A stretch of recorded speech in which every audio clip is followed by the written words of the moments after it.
s'aperçoit aussi que dans le Salard, sur la route, il y a un engin qui est venu justement gratter tout ça pour qu'il y ait moins de bosse. Parce qu'on voit sur le côté là, c'est assez, il y a beaucoup d'aspérité. Donc ils fabriquent la route certainement tous les ans après la saison des pluies. Et franchement, c'est celui qui se perd et c'est qu'il en veut vraiment. Hein. Les routes sont sympas ici. Première fois que je roule sur une route de sel. Kikou, bienvenue dans cette nouvelle vidéo. Alors on a fait quelques kilomètres cet après-midi depuis l'île Inkawasi qui se trouve juste derrière moi. On en voit encore un tout petit bout. En fait, elle est à environ 30 km. On avait envie de se poser dans le Salard, mais de manière à être plus au milieu du Salard, parce que là-bas il y a un petit peu plus de monde et on voulait pas être tout près de l'île. De l'autre côté, là on a quand même, si je dis pas de bêtises, là c'est un volcan. Et voilà, sinon tout autour, c'est le Salard. Et le camion au milieu, Mike Zulu, perdu au milieu du Salard. On va se poser un peu pour écouter le silence assourdissant. Et je peux vous dire que les lunettes de soleil sont obligatoires parce que ça éclate les yeux, mais c'est tellement beau. T'es bien, Didier?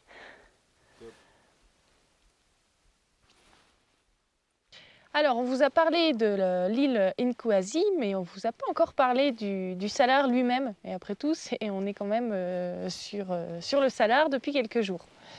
Alors, le Salard d'Uyuni, c'est l'un des plus grands et des plus majestueux déserts de sel au monde.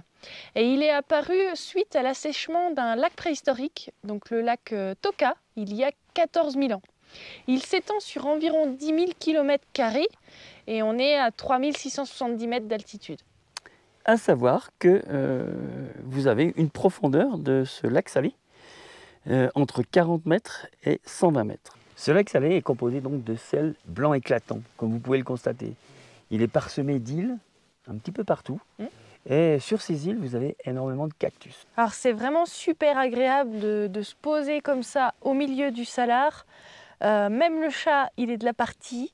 Alors il est un petit peu intrigué, hein. Je trouve qu'il est intrigué parce qu'il a... c'est un peu pas de trou de sourire, rien, même pas un rat attaqué, pas de lézard. Il est Je vraiment... pense que c'est un petit peu particulier sous les pattes. Mais voilà, franchement, on est bien là et on va écouter ce calme pendant quelques heures, je pense. C'est-à-dire qu'il n'y aura personne pour faire de bruit. On se retrouve enfin tous les deux, tranquilles, avec notre chat, et on va profiter du calme. Je pense que la nuit va être bonne aussi.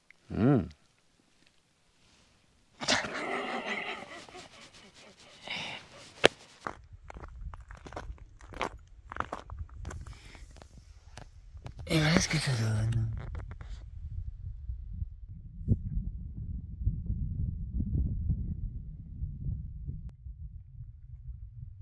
Ah mais elle est encore pas là. Hein. Cette nuit, on avait volontairement enlevé le rideau, qu'on le fait souvent dans des endroits aussi beaux. Et comme ça, on a pu admirer les étoiles. Quand on est dans un vaste espace comme ça, les étoiles, c'est par milliers et elles sont éclatantes. Hein, c'est super chouette. Super joli. Alors du coup, on le voit par la fenêtre de la chambre, du toit et également sur le côté. Ça fait un beau panorama. Ouais, comme il n'y a pas de pollution lumineuse, il n'y a rien du tout, c'est vrai qu'on voit tout très bien. Ouais, donc super joli. Et puis ce matin, comme on avait la fenêtre sans rideau, on a été réveillés par la lumière éclatante du soleil. Du lever de soleil à 5h42, bim, les yeux ouverts. Et également par la blancheur du sol. Donc tout s'accumuler, c'est vrai que ça fait beaucoup de lumière. Donc vous pouvez constater que j'ai un chapeau et non plus une casquette. Parce qu'avec le blanc éclatant, le soleil qui est très brûlant, et ben j'ai les oreilles qui vont tomber tellement ils ont brûlé et le nez aussi. Donc j'ai opté pour quelque chose d'un petit peu plus, comment dire, qui protège plus facilement plus les couvert, oreilles. ouais. Qui couvrent tout ça. Ouais, on n'a pas le choix. Là, c'est...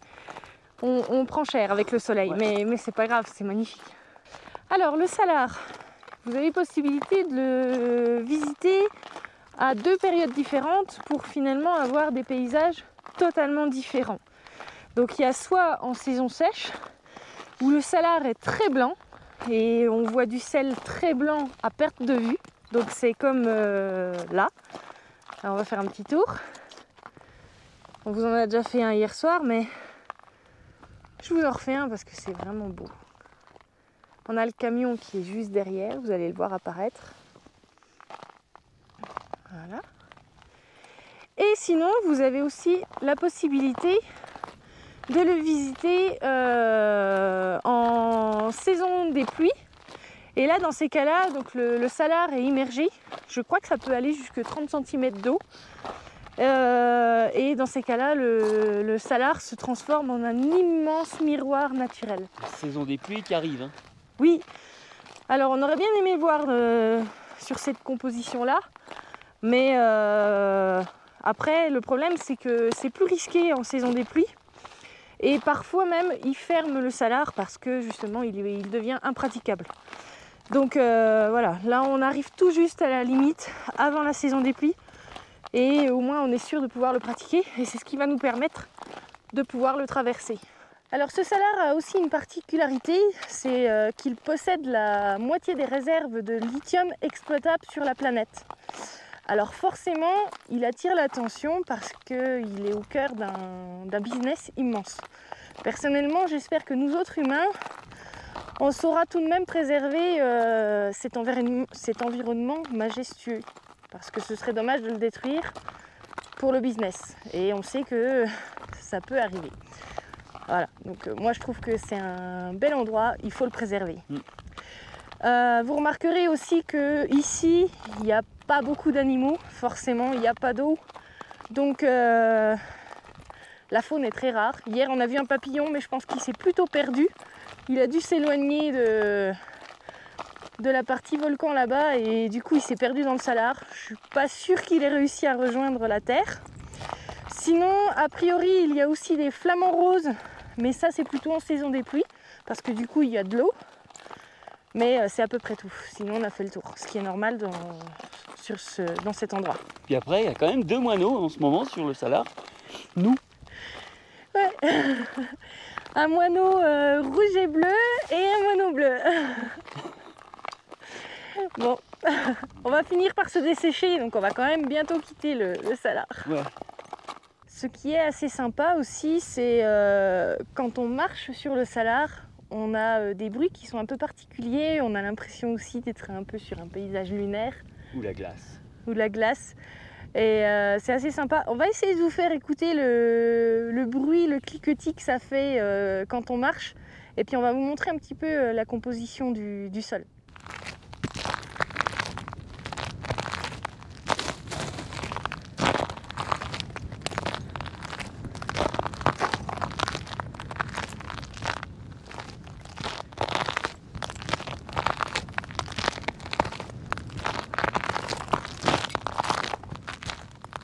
Donc après la saison des pluies, quand le Salar s'assèche, il y a encore de l'eau qui est prisonnière en dessous du sel que vous voyez ici. Donc quand ça sèche, ça s'enfonce un peu et le peu d'eau qui reste ressort et ça forme des petites bulles comme ça, qui sont très fragiles, elles par contre. Et vous voyez, et on va faire... Ça fait un bruit de tuile. Et quand ça tombe,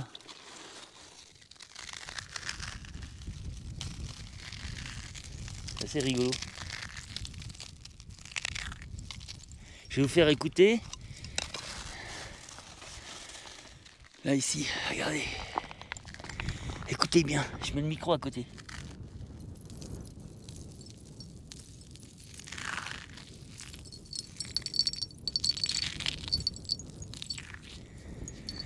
Quoi, un petit coup?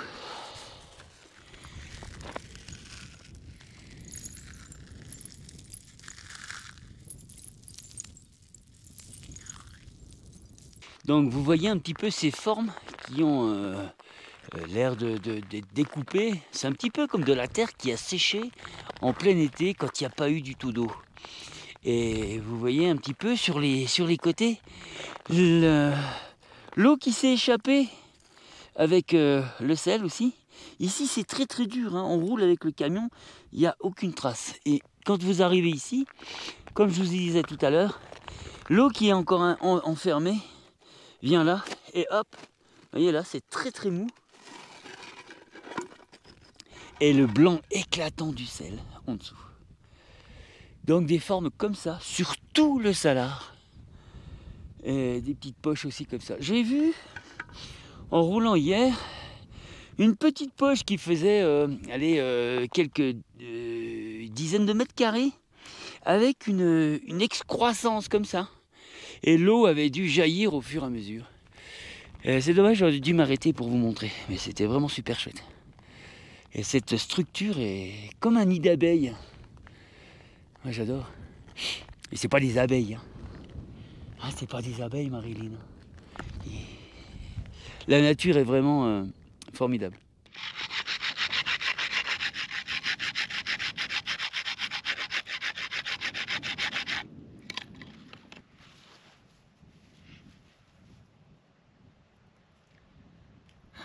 T'es en train de filmer? Ah, attends.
matin, nous sommes sur la route que l'on a pris pour venir ici. D'ailleurs, on vient justement de là-bas. Donc à peu près une vingtaine de kilomètres jusqu'à l'île Inkwasi.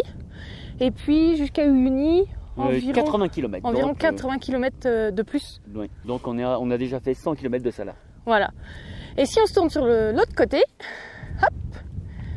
Donc là, on a le volcan et il y a à peu près une vingtaine de kilomètres aussi. Tout à fait. Donc justement, on va aller par là-bas. On va quitter le Salar. Et justement, le Salar nous a d'ailleurs mis à rude épreuve notre corps, notre peau. Forcément, parce qu'il y a le soleil qui vient du dessus. Du dessus, et par réverbération, il vient en dessous. C'est-à-dire vous pouvez bronzer sur la tête et sous le menton. Ouais, c'est assez terrible. Donc vous bronzez deux fois. Enfin, on a les rayons de soleil qui arrivent deux fois plus puissants, quoi. Et en plus, comme on est à plus de 3000 mètres, 3-4000 mètres, et ben on a le soleil d'altitude aussi, donc ça c'est... Oui, ça joue aussi, ouais. C'est vrai que déjà, avant d'aller dans le Salar, on sentait déjà les effets de l'altitude, le soleil et tout ça. Et donc notre corps fatigue plus, la peau. Moi, je le vois aussi sur mes cheveux. Je vais d'ailleurs devoir les couper un peu parce qu'ils sont vachement fragilisés. Donc, ouais, l'altitude, ça joue. Et là, en plus, le Salar... On a pris cher. Mais une chose qui est que j'ai adoré dans le Salar, qu'on a adoré dans le Salar, c'est le calme. Oh, ouais. Vous n'avez personne pour venir vous embêter. On est tranquille, c'est d'un reposant.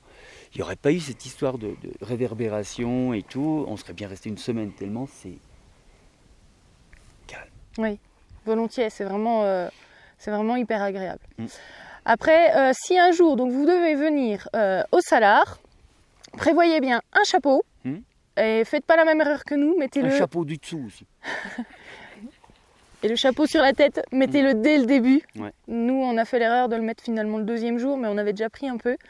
Donc mettez-le dès le début. Prévoyez aussi du baume à lèvres. Oui, parce que si vous aimez le calme et la solitude, vous resterez certainement plus de 3 jours.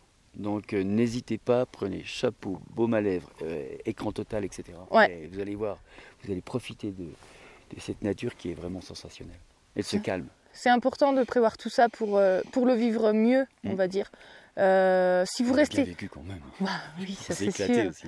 Là, on a la peau qui est tendue, qui est un peu irritée, mais... C'est pas parce qu'on a beaucoup mangé, hein. La peau du ventre est bien tendue. Hein. Non, c'est la peau du ventre qui soit bien tendue. On est heureux quand même, franchement, c'était super. C'était fabuleux. Si vous venez que quelques jours sur le Salar, c'est pas, enfin, vous craignez pas grand-chose en soi, par une petite rougeur au cas où, mais si vous restez plus longtemps et que vous vous posez avec votre véhicule, prévoyez vraiment tout ce qu'il faut. Parce qu'il y a plein de trucs, il n'y a rien, il y a plein de choses à faire.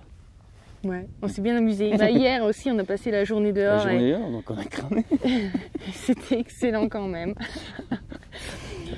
Enfin voilà quoi. Donc là, hop, on va repartir par là-bas. Normalement, ensuite, on va se retrouver au niveau du volcan. Il doit être par là, je sais plus, je sais pas trop. Je vois pas dans l'écran. Donc voilà, on va aller par ici. Comme d'habitude, si cette vidéo vous a plu, un petit pouce. La clochette. La clochette pour vous abonner, n'oubliez pas. Commentez, partagez. Oui. Si vous ne pouvez pas commenter, c'est peut-être parce que vous n'avez pas de compte Google. Donc, créer un compte Google, c'est très simple. Oui. Et puis après, vous pouvez nous envoyer des petites questions. On adore répondre à vos questions, vos commentaires aussi. Et on répond à tout. Et même pour l'abonnement, ouais, il me semble qu'il faut un compte Google. C'est gratuit, ça prend pas longtemps à réaliser. Et après, vous pouvez vous abonner. Puis une fois que vous êtes abonné, comme ça, vous êtes prévenu de toutes nos vidéos. Eh oui. N'oubliez pas, voyager, c'est la liberté. Et on vous dit à très bientôt. Ciao, ciao. Bye bye, à lundi.